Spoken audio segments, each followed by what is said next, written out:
Right. CM Revanth రెడ్డిపై ప్రజల్లో వ్యతిరేకత పెరిగిదా లేదా పెరిగింది అంటే ఇక్కడ సున్నా మిస్ అయింది. వ్యతిరేకత పెరిగింది అనుకునే వాళ్ళు ఇక్కడ, వ్యతిరేకత పెరగలేదు అనుకునే వాళ్ళు ఇక్కడ మీ ఒపీనియన్ తెలియజేయండి. అలాగే మార్నింగ్ న్యూస్ చూస్తున్నటువంటి మిత్రులారా లైక్ బటన్ క్లిక్ చేయండి, అలాగే షేర్ చేయండి.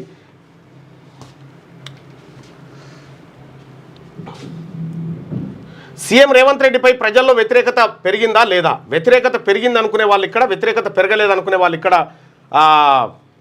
మీ అభిప్రాయం తెలియంది. జగిత్యాల ప్రాంతంలో మొత్తం వ్యతిరేకత ఉంది.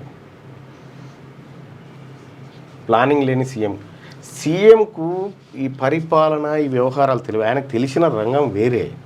ఈయనకు అంత శక్తి కూడా లేదు. వట్టిదే డైలాగ్ అంతే. మోహన్ బాబు తరీకలో ఉంటాయి డైలాగులు, కానీ పని ఉండదు ఏమో. సీఎం రేవంత్ రెడ్డిపై ప్రజల్లో వ్యతిరేకత పెరిగిందా లేదా, ఏం రుణమాఫీ గురించి మాట్లాడాలి.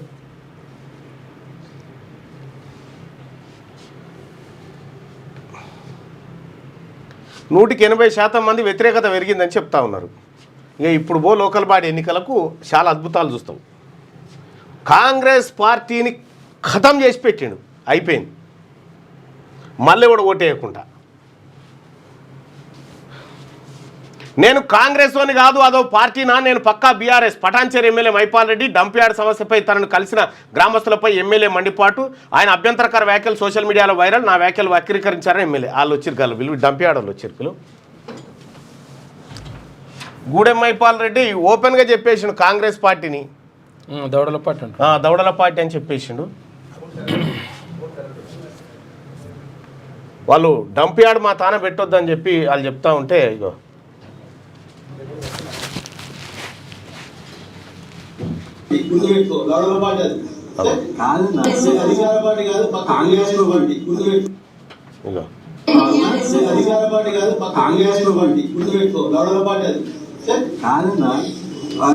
అధికార పార్టీని ఇటు రండి భాయ్ సాబ్. ఎవరు మాట్లాడేది, ఎవరు ఏం జరిగింది భాయ్ సాబ్? ఈయన ఏమన్నాడు గూడెం మైపాల్ రెడ్డి అన్న? మేము నల్లవల్ల అన్న, మాది మన గుమ్మడిదల్ల మండలం, సంగారెడ్డి జిల్లా అన్న. అయితే మేము దాదాపు 30 రోజుల నుండి రిలే నిరాహార దీక్ష చేస్తున్నామన్న. డంపింగ్ యార్డ్ మా ప్రాంతంలో వేయొద్దు, మేము పంటలు వండే భూములు ఉన్నాయి, మేము దాని మీదనే వ్యవసాయం చేసుకుంటూ బ్రతుకుతున్న కుటుంబాలు ఉన్నాయి, మేము రైతులుగా మేము బ్రతకలేని పరిస్థితి ఉంటుంది అని చెప్పి మేము రిలే నిరాహార దీక్ష చేస్తుండే. మా దగ్గరికి ఎన్నడూ కూడా గూడెం మైపాల్ రెడ్డి గారు మా దగ్గర రాలేరు. రాకపోతే ఒకసారి చెప్పొద్దాం, వెళ్ళొద్దాం అనే ఉద్దేశంతో మా గ్రామ జేఏసీ అలాగే మండల జేఏసీ అక్కడున్న యువకులు, రైతులు, మహిళలము వెళ్ళడం జరిగిందన్న. సాయంత్రం 4 గంటలకు ఆ టైం అని ఇచ్చిండు. ఇస్తే మేము వెళ్ళినాము. వెళ్ళి అప్పటి నుండి 7-7:15 దాకా వెయిట్ చేసామన్న. 7-7:15కి వచ్చిండు. వచ్చిన తర్వాత స్టార్టింగ్ ఏదైతే మండల JAC chairman Jaipal Reddy sir అని ఉన్నాడు, ఆయన స్కూలు ప్రిన్సిపాల్. ఆయన ఏమని అడిగిండంటే, సార్ మేము దాదాపు 29-30 రోజులు అవుతుంది, ఇప్పటి వరకు మేము రిలే నిరాహార దీక్షలు చేస్తున్నాము, జేఏసీ పెట్టుకున్నాము. ఈ విషయంలో మీరే కాపాడాలన్నా, ప్రభుత్వం దృష్టికి మా సమస్య తీసుకుపోవాలి, మేము ఆవు బతుకుల మధ్య ఉన్నట్టుంది మా పోరాటము, మీరు సాయం చేయాలన్నా అని చెప్పని అన్నాడు. ఇన్ని రోజులకు ఆ భయం వచ్చేది. మీరు జేఏసీ వేసుకుంటారు, మీ ఇష్టం వచ్చినట్టు చేసుకుంటారు, నాకు చెప్పాలి కదా, అంతా మీ ఇష్టమేనా? ఈరోజు వచ్చి ఎక్కడెక్కడ తిరిగి ఈరోజు వస్తే ఎట్లా లెక్క అని అన్నాడు. అంటే అట్లా అనకండి అన్న అని అంటే, పెద్దోళ్ళు ఎక్కడ పోయారు అని చెప్పని అన్నాడు. అంటే అట్లా అనకండి అన్న, వాళ్ళని అంతా కోఆర్డినేషన్ చేయడానికి కూడా ఇంత టైం పట్టింది. 14-15 రోజులే అంతా ఒక పార్టీలు మొత్తం ఒక తాటిపైకి వచ్చి చేసి నిర్మాణం చేసుకోనికి ఇంత టైం పట్టింది. మా చావు బతుకుల మధ్య సమస్యలన్నా మీరు అట్లా అనకండి, మా సమస్యను ప్రభుత్వం దృష్టికి తీసుకోండి, డంపింగ్ యార్డ్ ఆపండి అని అంటే, అరే నీకెందుకు రాబోయి, ఊకో నువ్వు సప్పుడుదేక, సస్తే దావంది, సచ్చడోడు దస్తాడు, బతికేటోడు బతుకుతాడు అనే మాట మన మైపాల్ రెడ్డి గారు ప్రిన్సిపాల్ను అన్నాడు. అన్న తర్వాత మా దాంట్లోకించి ఏదైతే మనం వెళ్ళిన నల్లవల్లి గ్రామం నుండి జేఏసీ సభ్యులు వెళ్ళినామో, మా దాంట్లో నుండి ఒకరు లేచి, అన్న దయచేసి మీ కన్న తండ్రి ఎక్కడ అనుకొని వచ్చినామన్నా, మీరు అట్లా మాట్లాడకండి అనే మాట మాట్లాడితే, ఆగురా బై అని చెప్పని అన్నాడు. అనగానే మా దాంట్లోకి ఇంకో మహిళ లేచి కన్న తండ్రి లేకడన్నా ఏడ్చుకుంటూ మాట్లాడింది. మా అన్న వాళ్ళ మమ్మీ మాట్లాడింది, ఏడ్చుకుంటూ మాట్లాడింది. అన్న కన్న తండ్రి లేకడన్నా, మీ పిల్లలు ఎక్కడ మేము, మీరు అట్లా అనకండి అన్న, మేము 1-2 ఎకరాల భూములు ఉన్నాయి, మేము వ్యవసాయం చేసుకొని బతుకుతున్నామన్నా, పక్కనే డంపింగ్ యార్డ్ వేస్తే మేము ఏ విధంగా బతకాలన్నా, ఒక్క అధికారి వస్తలేడు మా దగ్గరికి, ఎవ్వరు వస్తలేరు, మీరే మా కన్న తండ్రి ఎక్కడన్నా వచ్చినామన్నా అని చెప్పానంటే, ఊకో అమ్మ ఊకో, రాజకీయం చేస్తుర్రా, 100 కోట్లోడు ఏడికి పోయిండు, 200 కోట్లోడు ఎక్కడ పోయిండు, మిమ్మల్ని ముందు వచ్చి రాజకీయం చేస్తుర్రా, ఊకో నువ్వు అని అన్నాడు అన్న. అనగానే ఆమె అక్కడతోటి ఆమె అయిపోయిన తర్వాత మన ఫస్ట్ సురేష్ మాట్లాడిండు. చెప్పు సురేష్.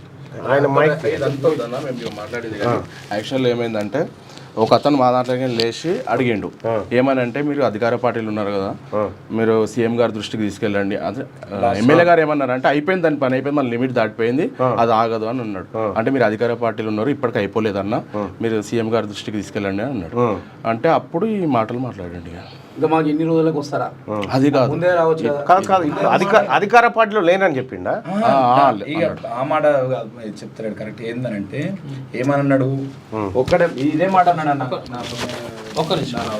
పార్టీ నేను పక్కా బీఆర్ఎస్ అనే మాట్లాడిండు గట్టిగా. ఏమన్నాడంటే ఏదైతే మా దాంట్లోకి వచ్చిన సభ్యుడు ఏమని అడిగిండు, అన్న మీరు అధికార పార్టీ, మీరు చేతిలో లేదని మాట్లాడుతున్నారు కదా, చేతిలో లేదని అంటారు, మీరు అధికార పార్టీ అన్న, మీతో అవుతుంది, మీ చేతుల్లోనే ఉందన్న, మీరు మాకు చెప్పండి ఇప్పటివరకు మీ దగ్గర రాంది, మాకు తప్పైంది క్షమించుండి అన్న అని అంటే ఏమన్నాడంటే అది లవడాల పార్టీ, నేను పక్కా బీఆర్ఎస్ రాబోయి అని చెప్పన్నమాట మాట్లాడిండు. కాంగ్రెస్ పార్టీ, ఈయన కాంగ్రెస్ అన్న అధికార కాంగ్రెస్ పార్టీలోనే ఉన్నారు కదా అని చెప్పి అన్నమాట. మా దాంట్లోకి అన్న మనిషికి ఆ మాట మాట్లాడాడు. అన్న తర్వాత గిట అందరం దండం పెట్టుకుంటూ అట్లా మాట్లాడకండి అన్న అని చెప్పి ఇంకో ఆయన గిట మా దాంట్లో ఏదైతే జేఏసీ సభ్యుడు ఉన్నాడో దండం పెట్టుకుంటూ అట్లా అనకండి అన్న అని కూడా ఏడ్చుకుంటా అన్న వ్యాఖ్యలు అటు పెట్టండి. ఇప్పుడు మీ డిమాండ్ ఏంది? మా డిమాండ్ ఏంటంటే నల్లవల్లి గ్రామంలో ఏదైతే మా శివారు కానుకొని ఉన్న భూములలో ఫారెస్ట్ అని చెప్పి ఏదైతే గవర్నమెంట్ భూమి, అది భూమికి సర్వే నెంబర్ లేదు, ఏ నెంబర్ లేదు, ఆ భూమికి మా పంట పొలాలకు చేరువలో ఉన్న భూమిలో డంపింగ్ యార్డ్ వేస్తామని చెప్పి గవర్నమెంట్ ప్రతిపాదించింది. అప్పుడు ఎన్నడో అన్ని అగ్రిమెంట్లు అయినాయి, లేకపోతే అన్ని అనుమతులు వచ్చినాయి అని చెప్పి దొంగ కాయిదాలు పెట్టుకొని అంత దొంగ పర్మిషన్లు తీసుకొని మా దగ్గర వేయడానికి వస్తున్నారన్న.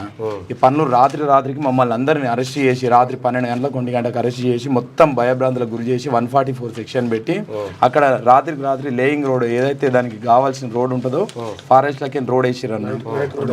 నైట్ మొత్తం అరెస్ట్ చేసిన తర్వాత మమ్మల్ని ఇప్పటి వరకు కూడా మొత్తం పోలీసుల నిర్బంధం అన్న, ఎక్కడ బయటకు వెళ్ళనియరు. ఒక ప్రెస్ వాళ్ళు వస్తే ప్రెస్ వాళ్ళని రానియారు. ఇప్పుడు ఈ మధ్య వారం 10 రోజుల నుండి రానిస్తారు. అంతకుముందు ఒక్క ప్రెస్ వాళ్ళని రానియలేదు, ఎవరిని రాలేను. టవల్ ఎక్కినామన్నా మేము వస్తామని చెప్పి అంత బాధ. ఇప్పటికైనా సరే ప్రభుత్వం ఈ విషయంలో ఆలోచన చేసి గత ప్రభుత్వం చేసింది నిర్ణయము ఎవరో చేసిరని చెప్పి అనుకోకుండా మా రైతుల మా గోడు వినాలని చెప్పి ఇప్పటికైనా ఈ డంపింగ్ యార్డు విషయంలో రివ్యూ చేసి ఇది వెనుకకు తీసుకొని డంపింగ్ యార్డ్ అనుమతులు రద్దు చేయాలని చెప్పి మేము కోరుకుంటున్నాం అన్న. Right, thank you so much. నేను కూడా వస్తా, నేను కూడా తప్పకుండా రండి అన్న. Okay, thank you. కూర్చోండి, కూర్చో.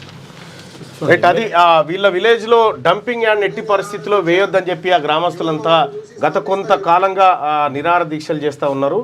ఈ సందర్భంలో ఎమ్మెల్యే మైపాల్ రెడ్డి గారి దగ్గరికి పోయినటువంటి సందర్భంలో సార్ మీరు అధికార పార్టీలో ఉన్నారు కదా అని చెప్పినప్పుడు ఆయన నేను అధికార పార్టీ ఏందిరా భయ్, అది నా దౌడాల పార్టీ అని చెప్పి ఆయన అనడం, ఆ తర్వాత నేను పక్కా బీఆర్ఎస్ పార్టీ అని చెప్పడం, ఆ తర్వాత ఈ అన్ని పరిణామాలు జరిగినాయి. అయితే ఈ పరిణామం అంతా కూడా డంపింగ్ యార్డ్కి సంబంధించింది కాబట్టి ఆ డంపింగ్ యార్డ్ని ఉపసంహరించుకోవాలి అక్కడి నుంచి అని చెప్పి గ్రామస్తులు డిమాండ్ చేస్తూ ఉన్నారు.